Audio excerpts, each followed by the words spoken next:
ये पुलवामा अटैक के बाद लोगों में बड़ी बातें हो रही हैं। प्राइम मिनिस्टर मोदी ने कह दिया, मीटिंग्स होल्ड की, उन्होंने कहा कि भाई हमने अपनी सेना को पूरी छूट दे दी है। लोगों को बीच में बहुत बहुत बात हो रही है कि कोई कहता है हमें इंडस वाटर रोक देना चाहिए, कोई कहता है हमें ऑल आउट अटैक कर देना चाहिए, कोई कहता है सर्जिकल स्ट्राइक करनी चाहिए, एक नहीं कई सर्जिकल स्ट्राइक करनी चाहिए। सबसे पहले मैं वाटर के बारे में कहूँगा। लोग कहते हैं एटम बम छोड़ के वाटर बम डालें। सबसे पहले लोगों के बारे में ये कहूँगा कि जो इंडस वाटर की ट्रीटी है, बड़ी अनफेयर ट्रीटी है। 1960 में नेहरू ने की थी, प्राइम मिनिस्टर नेहरू ने, हो गई। कुछ साल तक लोगों ने कोई बात नहीं की, लेकिन अभी आकर के जब से उरी का अटैक हुआ, प्राइम मिनिस्टर मोदी ने एक स्टेटमेंट दी कि water and blood cannot flow together. उसके बाद से इंडिया ने जम्मू कश्मीर में 8 डैम बनाने का प्रोग्राम किया, फिर $15 बिलियन रखे गए उसके लिए। इमीडिएटली सारे प्रोजेक्ट्स क्लियर किए गए हाई स्पीड से और इनका काम शुरू कर दिया गया। ये इस प्रोजेक्ट से ये है कि जो हमारा 80% पानी पाकिस्तान को जाता है इंडस वाटर में और 20% इंडिया को आता है।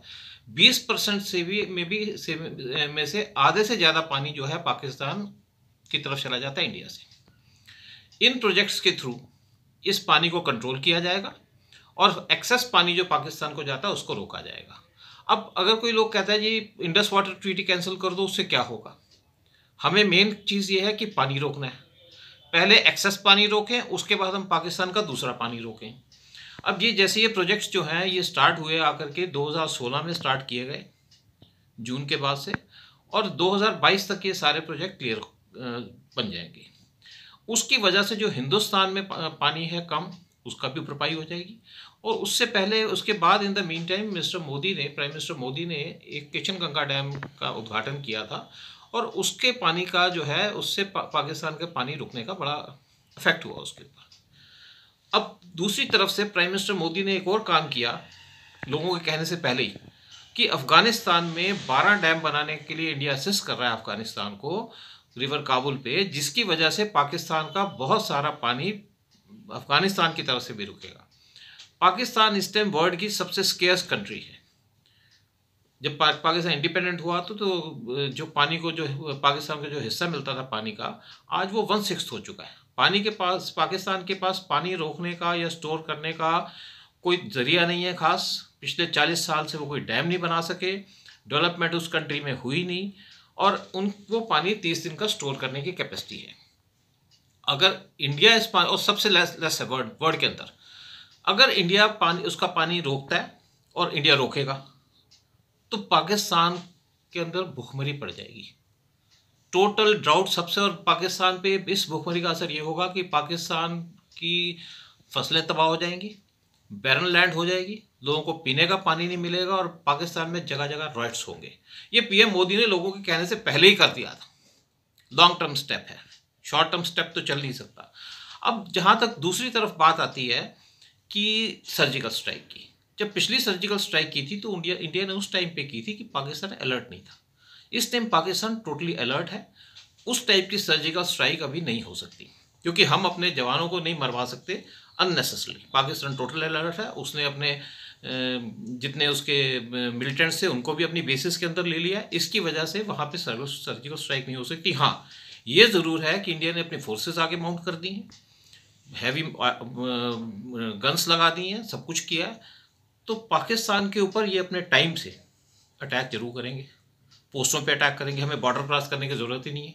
इवन हमारी एयरफोर्स पहले से एक्सरसाइज कर रही है।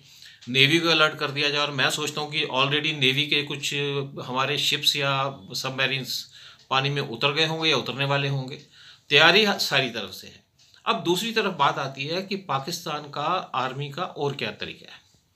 आर्मी पाकिस्तान को बॉर्डर को उसको हॉट कर सकती है, तंग कर सकती है। उनके एक पिछले जो आर्मी के चीफ थे उनकी मैं स्टेटमेंट देख रहा था टीवी के ऊपर। उन्होंने कहा जी अभी तक तो पाकिस्तान के 40 सोल्जर मार ही दिए होंगे। फिर लोग ये कहते हैं कि ये इसके क्यों प्रोपेगेंडा क्यों नहीं। प्रोपेगेंडा इसलिए नहीं है कि ना तो इंडिया प्रोपेगेंडा करेगा ना पाकिस्तान करेगा, ना करने की जरूरत है। तीसरी तरफ से पाकिस्तान जो है ऑलरेडी ग्रे लिस्ट में है। ग्रे लिस्ट का मतलब है कि पाकिस्तान के साथ बहुत बड़ी दिक्कत है उसको एड मिलने की और ट्रेड करने की, इसकी वजह से उस पर इफेक्ट पड़ ही रहा है। अब इसके बाद इंडिया इस पर ट्राई कर रहा है पाकिस्तान को ब्लैक लिस्ट करने की। ब्लैक लिस्ट के बाद पाकिस्तान को कोई फॉरेन एड मिलने की पॉसिबिलिटी नहीं रहेगी। अभी क्या हालत है पाकिस्तान की? मरी हुई कंट्री है। $8 बिलियन का उनके पास बैंक रिजर्व है फॉरेन एक्सचेंज का। उसको पिछले कुछ महीनों में आकर के $3 बिलियन का सऊदी ने दिया 3% इंटरेस्ट पे।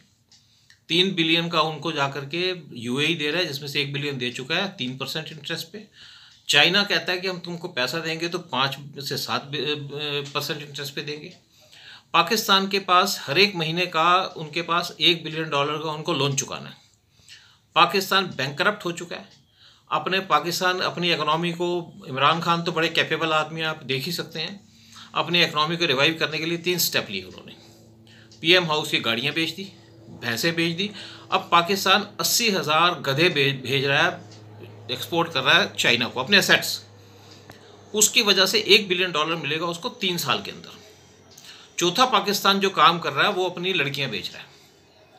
पाकिस्तान की जो लड़कियां हैं उनकी शादियां हो रही हैं चाइनीज़ के साथ, क्योंकि चाइनीज़ जो हैं, जो वहाँ पे लेबरर्स काम कर रहे हैं सीपीसी के अंडर, वो ज़्यादा मेहर दे सकते हैं, जो कि पाकिस्तानी आदमी नॉर्मल लोकल नहीं दे सकते। तो पाकिस्तान कंगाल की स्थिति पे पहुँच चुका है। और उसके पास लेकिन अगर आकर के इंडिया थोड़ा सा भी और प्रेशर डालेगा तो कोलैप्स होगा। कोलैप्स होने का मतलब ये है कि जब रशिया टूटा था तो इकोनॉमी की वजह से टूटा था, तो पाकिस्तान के पूरे टूटने के चांसेस हैं। अब दूसरी तरफ से एक बात और आती है कि इंडिया का इंटेलिजेंस एजेंसीज क्या कर रही हैं। आप देखिए, जब अटैक, इससे पहले आपका अटैक हुआ था इस पे पठानकोट पे, उरी पे, परफेक्ट इंटेलिजेंस दी थी रॉ ने, परफेक्ट। वो कुछ हमारे कमांडर्स की गलती है या कुछ निगलेक्शन, उनकी तरफ निगलेक्ट होने की वजह से है कि जिसकी वजह से वो अटैक सक्सेसफुल हो सके, अदरवाइज वहाँ पे सब कुछ नहीं होना था। आप भी देखिए, इस अटैक के बाद जो इसका मेन आदमी था टेररिस्ट, उसको मार दिया इंडिया की आर्मी ने। ये सिर्फ जो काम है, ये काम हुए इंटेलिजेंस और आर्मी, इंटेलिजेंस की इंफॉर्मेशन और आर्मी की कैपेबिलिटी या उसकी प्रिपेयर्डनेस की वजह से। जैसे आप देख रहे हैं कि जो इंडिया की पिछले सक्सेस हुई मोदी के टाइम में, प्राइम मिनिस्टर मोदी के डिप्लोमेसी या उसको हैंडल करना, और उनके पीछे से डायरेक्शन उनको उनके एनएसए की, जिसकी वजह से इंडिया इतना सक्सेसफुल हुआ पिछले 4 साल के अंदर। अब दूसरी तरफ आता है कि इंटेलिजेंस का क्या रोल है। अब पाकिस्तान जो काम कर रहा है, पाकिस्तान को पीटने के लिए तो वही काम करने पड़ेंगे जो पाकिस्तान कर रहा है, इंडिया भी उसी तरीके से जाना पड़ेगा। 2010 में 1985 में इंडियन सिटीज़ के अंदर जगह जगह बसों में बम ब्लास्ट हुए। राजीव गांधी उस टाइम पीएम थे, उन्होंने रॉ चीफ को बुलाया और रॉ के ऑफिसर्स गए वर्ड ओवर कि इसको काउंटर करो, वो गए, और उसके बाद पाकिस्तान में जगह जगह पे ब्लास्ट किए गए हुए। तो इंडिया के अंदर, इंटेलिजेंस के अंदर भी कैपेबिलिटी है। सिर्फ कैपेबिलिटी क्या है? कैपेबिलिटी उस चीज़ की है कि गवर्नमेंट इनको उसके ऑर्डर्स दे, गवर्नमेंट उसकी परमिशन दे, और पीएम मोदी ने ऐसी सारी इंस्ट्रक्शंस मैं समझता हूँ जरूर दी होंगी।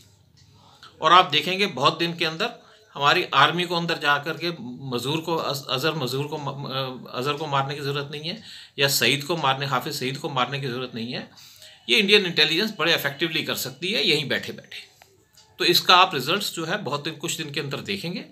और जो अपने आर्मी ने करना है वो आर्मी करेगी, जो इंटेलिजेंस करेगी इंटेलिजेंस करेगी, और जो मोदी ने किया है वो किया है, जो आगे करेंगे पानी रोकने का और भी करेंगे। लेकिन दूसरी बात यह है कि इससे पहले बहुत ज़रूरी है कि इस इलेक्शन के अंदर दोबारा से प्राइम मिनिस्टर मोदी जैसा कोई आदमी आए जो लाइफ में डिसीजन भी ले सकता है और जो कुछ भी कर भी सकता है। जय हिंद।